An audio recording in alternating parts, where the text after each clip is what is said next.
this presentation. It's a very good one, and then we have learned, um, you know, some things from it, and then I hope others have also learned, one or two things from it too. So my question is, we have seen the emergency response document. Although I did not read it yet, I've been, just dragging to read it. So I just want to understand, during the planning and then the doing of and then the designing of the strategy of that document, the mental health aspect of it, where you people consulted, was it inclusive,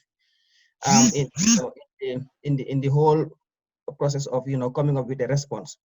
If yes, maybe how, you can just tell us, what role did the mental health um, unit, or if you call it department at the ministry, what role did they play in, in having an inclusive document? My other question also is, in terms of trainings, those people the contact tracing team, those people at the lab, the whole surveillance team, where they trained on how to really manage mental health patients, how to, because even the sampling, the collection of the sample is intrusive. How will they be able to really, deal with somebody with, a mental health, or somebody with mental illness? How will they be able to really, take their samples, considering how intrusive it is for them also not to be a challenge? Where they trained on how to do that and all of those things, just to make sure that things are smooth. And in terms of also treatment, at Tanka Tanka, it's already a treatment facility. Did they have like I think maybe did they have an isolation room, where they can handle their own cases, or they have to be taken to the already established treatment centers in the country? Those are my concerns. If you can just shed light on it, thank you. Okay, thank you very much. Your questions are very genuine, and they are something that needs at least being addressed. We are very happy that in terms of the document for COVID-19, the mental health team has been involved a lot, because even if you look at even the treatment of COVID-19, I can tell you 50% of the work is psychosocial. And then psychosocial is within the mental health unit, which PA and the team are quite active in it. And then most of the psychiatric nurses, the psychologists who are on the ground are quite proactive. Even I myself, quite proactive in helping those that are infected, not those who are even diseased with the COVID-19, because you could be infected, but you're not exhibiting the symptoms. But the fact that you are positive becomes a very difficult thing to manage in terms of your emotional well-being. And I've seen that the mental health team are doing their best. They in fact, all the quarantine centers, the psychosocial group are the ones that are there and giving them support, giving them all the care. And then there is little that is done in terms of medications, in terms of active management, because very few needs active management in terms of physical health.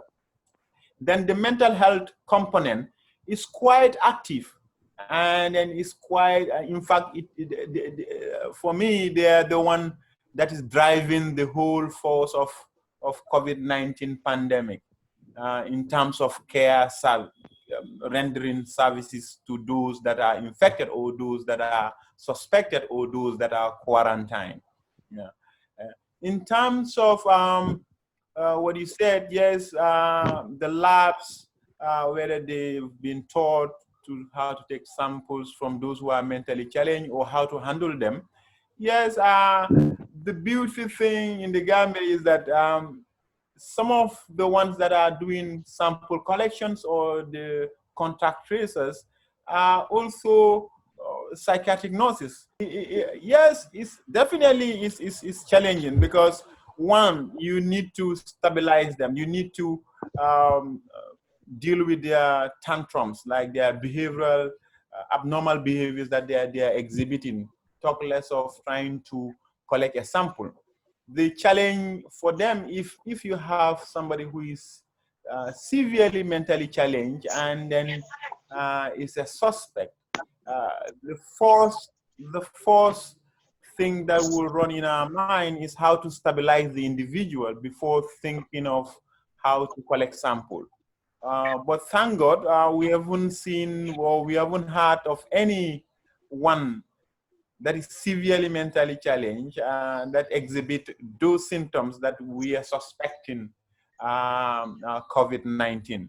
I think that's a blessing, in our end here too. But in terms of Tanka also trying to organize ourselves so that those that are suspects, where to place them or where to manage them. Yes, we created an isolation room. There is a place allocated in the facility that if we have a suspect, then that individual is placed in that place, in that room, or is isolated, and then with care given to the individual, so that if the need to collect sample, then it will be easy, because that time the patient will be quite stable to understand, at least to adhere or to allow us to collect sample from him or her. I think that is in place, and then we've done our best to have those things in place, which is something good. Okay, I think I've answered your questions, Mahmoud. Yes, I yes. don't Thank you. know whether. Thank you very much. You have Yeah. answered the question. Just that maybe the good thing is we have, like you said, you have not had a case, so at least you've not gone through the process of managing a patient and all of those things. So you've just talked of Yeah. isolation and maybe try to confirm if it is positive or not. So, but also it's good. I think it has, hence the structures are in place. Then whatever, if there is any missing link, it's just to consolidate your efforts. So thank you very much for really, at least representing them and then making sure that at least they are also, catered for in the whole response program. So that was just my catch to understand whether they've been factored and then something has been done in that respect. And I've seen that you guys have done so much, and then I'm grateful. Thank you very much.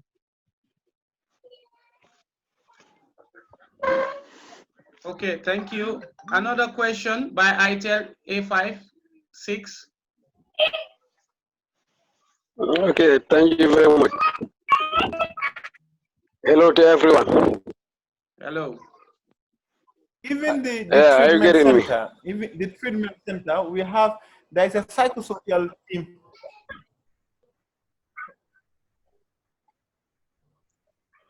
Yeah, if there are any mental Hello. patient who is infected with COVID-19 in the Gambia. Yeah, that's my question. Yes, hello. Yes.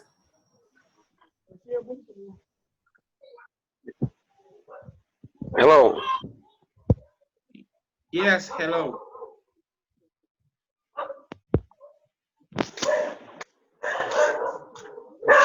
You can hear? Okay, doctor, I think you have seen his question.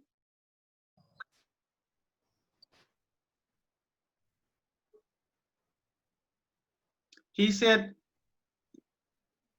yes, I had this question. ITEL is talking about whether there is anybody who is mentally challenged and is infected with COVID-19. Yeah. Okay. ITEL. Yes, I had. Yes, so far we haven't registered any mentally challenged patient who is infected with COVID-19. But Okay. but remember one thing, in the country also we are not doing mass. Yes. One thing, SAF has been, we are very proud and very happy to be associated with SAF, because your work, we've seen that you've been doing a lot of advocacy, sensitization to the community about what is mental health, and then how to access to care in terms of those who are mentally challenged, which is quite good. I think if we also, advocate more on how to have the treatment center, especially Tanka Tanka, the only hope of the country, to be quite appeasing in terms of availability of resources, in terms of availability of hygiene for our patients, in terms of medicine.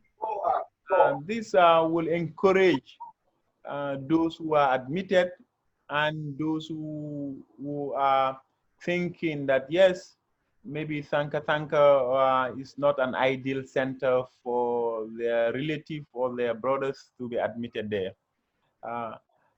More is still needed, but we really appreciate staff efforts in terms of advocacy in mental health, because advocacy is quite important in mental health, so that we demystify or stigmatize, remove that stigma in terms of mental health.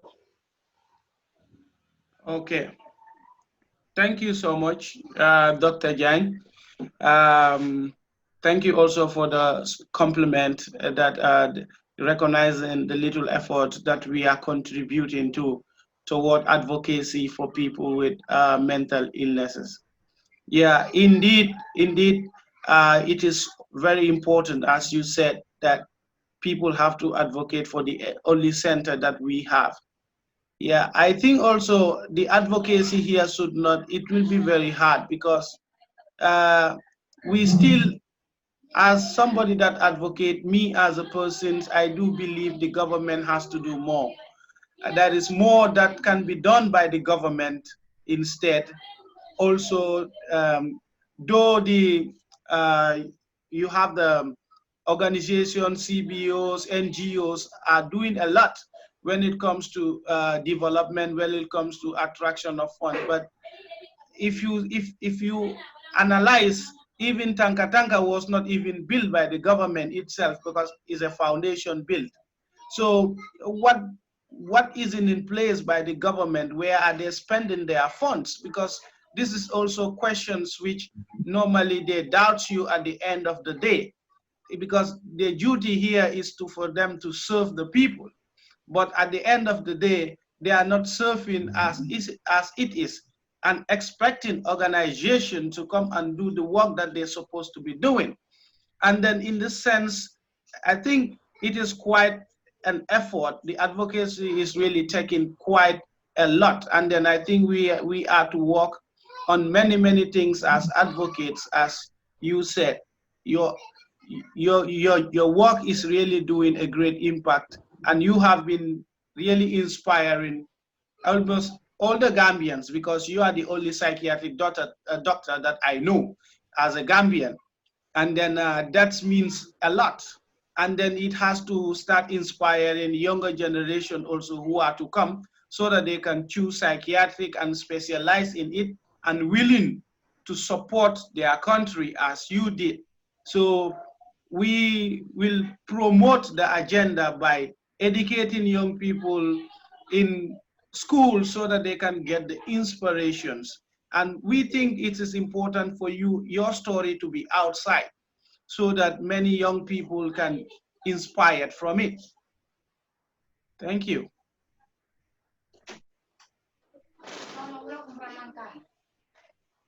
My boss, before the meeting ends, I just want to just extend some few words to Doctor. Thank you. Yes, maybe that can be. All right. I think we Yes, have 5 minutes left to go. Okay. Yes. I think I started telling you about it, like how about the commemoration of the World Suicide Prevention Day, and then how my colleagues here in the school, like they wanted somebody to present for them, but because of the time difference, so I told them maybe if they have questions, let them just drop their questions, then I'll try to consult somebody to answer those questions. So I don't know whether from now against the 10th doctor will have time for 30 minutes, maybe on Zoom, so that I can just present those questions and then he just provide answers to them for my university. Because I wanted to contact him, but now I have the opportunity. maybe I'll just go ahead and then ask him if he have 30 minutes for me, on Zoom, so that I can just ask the questions that my colleagues won't have doubts, because I want it like virtual, like Zoom, but because right now it's 1:53 a.m. here, so it will be very late, if it is during the afternoon for me. But I told them that I can have their questions, and then I'll consult somebody to answer to those questions. So if he has time for me, then I'll just contact him via his email. Then we make the arrangement just for a 30-minute Zoom. Then he can just help answer those questions. Thank you.